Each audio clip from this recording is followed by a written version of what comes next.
Bom dia, Eduardo. Tudo bem? Tava dando uma olhadinha aqui, então, né? Como eu comentei contigo, que tá tudo funcionando certinho, né? A leitura ali do CSV e tal. Ahn, Depois a gente vai trabalhar com os dados de temperatura também, tá? Mas aí vamos finalizar primeiro esse aqui, organizar, né? Organizar os dados aqueles também que eu tinha da outra estação. Só o que eu fiz aqui foi alterar, tirar esse código aqui para criar, né? Para salvar os CSVs, depois de alterados, né? Então eu tava lá na primeira linha lá, né? No primeiro bloco de código, e daí eu botei aqui para baixo e funcionou certinho, né? Porque, claro, tinha criado eles aqui no segundo bloco, né? Aí por isso que tava dando erro ali. Mas aqui tá tudo certinho, né? Aí a gente tem que plotar os gráficos e alterar os tipos de dados ali. Então, como é que eu fiz aqui no. Tava dando uma revisada aqui no, nos códigos da bacia da arvorezinha, que tá uma bagunça aqui, né? Mas basicamente aqui a partir da linha 34, que eu importei os dados diários de precipitação da estação convencional, que é 83.980, tá? E aí, não sei se tu chegou a dar uma olhada aqui, então fiz uma série, fui fazendo algumas coisas à medida que precisava, tá? Não estruturei, não deixei, não revisei e sintetizei esse código aqui. Fui só, né, criando e o objetivo era dar uma olhada rápida como é que tava esses dados, como é que estavam, se eles estavam corretos, se não estavam, né? Porque são dados de um período muito longo, então não tinha certeza. Então a gente tem dados desde 1961 até 2024. Temos um problema aqui que tem 2 anos sem dados. Para facilitar, eu tinha transformado tudo que era NaN em zero, tá? Para facilitar, para alterar aqui a precipitação diária para float, tá? E se eu tivesse NaN, não deixa fazer. Então eu peguei e transformei todos os dados inexistentes em zero, mas aí depois, nesse período, né, de 1985 a 87, estava dando problema. Então retornei, né, deixei esses dados de novo como NaN. No fim deu tudo certo, né? Aqui, tá? E consegui deixar como float, que não estava conseguindo antes. Tá? Então só o nome da a gente tem que alterar no data frame ali para deixar a data medição sem maiúsculo e sem espaço, tá?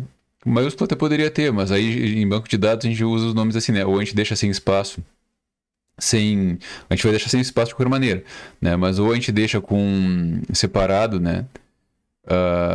E tudo minúsculo, ou deixa com maiúsculo, né, cada nome. Então eu geralmente eu deixo tudo minúsculo, tá? Depois ali tu vai ver nos dois data frames de ano e mês, como só é ano e mês, eu deixei maiúsculo, tá? Mas aí a ideia é mudar aqui o data medição dos dados diários, né, para date time. Aqui eu tenho um código, então, depois já para gerar o gráfico, né, do diário. E depois para transformar aqui, né, para criar os dados mensais que tu tinha criado, a ideia aqui é transformar então ele em período aqui, tá?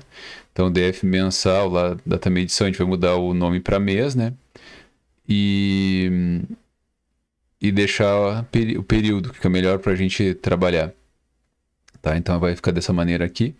Então mês, período e precipitação como float mesmo. E aqui tem o código para gerar o gráfico já, mensal. Então gerei esse gráfico, esse aqui não ficou muito bom, a gente tem que trabalhar depois mais esses gráficos. Mas aqui talvez até seja bom na próxima, depois que a gente organizar direitinho os dados, tanto da estação convencional quanto da estação automática, trabalhar um pouco nesses dados, nesses gráficos, a gente consegue, né, melhorar um pouco essa visualização. Tá, aqui então, depois transformei, criei o data frame mensal, que tinha criado ali também no teu, né? Mas só aqui então, alterando aqui, ó, para ano, tá? Então ele ficou aí sim do tipo inteiro, né? Mas aí representado dessa maneira aqui. Tá? E aí tem aqui o gráfico também para gerar. Vou gerar um gráfico de barras ali para ver se fica melhor o mensal também, acumulado. tá? Mas aqui a gente tem então o anual acumulado. E a partir do anual acumulado, aqui eu tirei esses dados de 85 a 87 para não dar problema na linha de tendência, tá? Então criei o gráfico aqui e aqui eu criei o gráfico já calculando então a linha de tendência. Então esse código aqui vai criar o gráfico, já vai adicionar, calcular e adicionar a linha de tendência.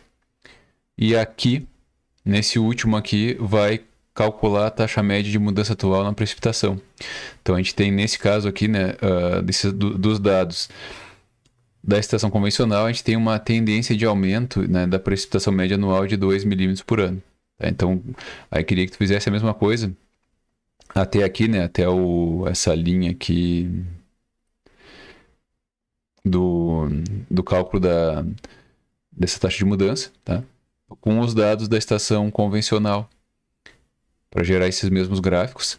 E a gente dá uma olhada como é que tá. Depois a gente tenta comparar eles com esses dados da estação ali da Embrapa, né? Ver se está muito diferente. São locais diferentes, mas são próximos. Então, teoricamente, tem que... né, os valores têm que ser próximos aqui. Tá? Depois a gente pode botar outros gráficos também, tipo... Dá uma olhada que a gente tem aqui, né? O anual e o mensal a gente tem só em cada mês. Né? Então a gente pode, talvez seja interessante a gente criar um gráfico aqui dos meses por ano, assim, gerar os meses, né? Janeiro, fevereiro, março, abril, maio, e plotar no mesmo gráfico, assim, né? A mudança, ou melhor, a mudança na precipitação mensal, mas em cada ano. Né, de cada ano, assim, no período de 12 meses, no caso. Depois eu penso nisso aí e estruturo, tá?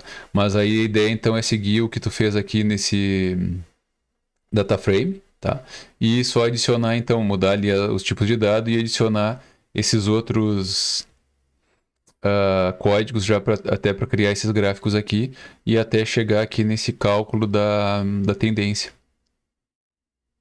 tá? Então, eu vou só alterar aqui. Em seguida ele já vai estar atualizado ali para tu fazer isso aí. Claro, e aí tu pode ir modificando os códigos aqui, que, como eu te falei, tá bagunçado, né? Eu só fui colocando os códigos e testando, que eu queria rapidamente ver os gráficos e não estava preocupado em deixar uma estrutura dos códigos boa ali, né? E limpa, tá?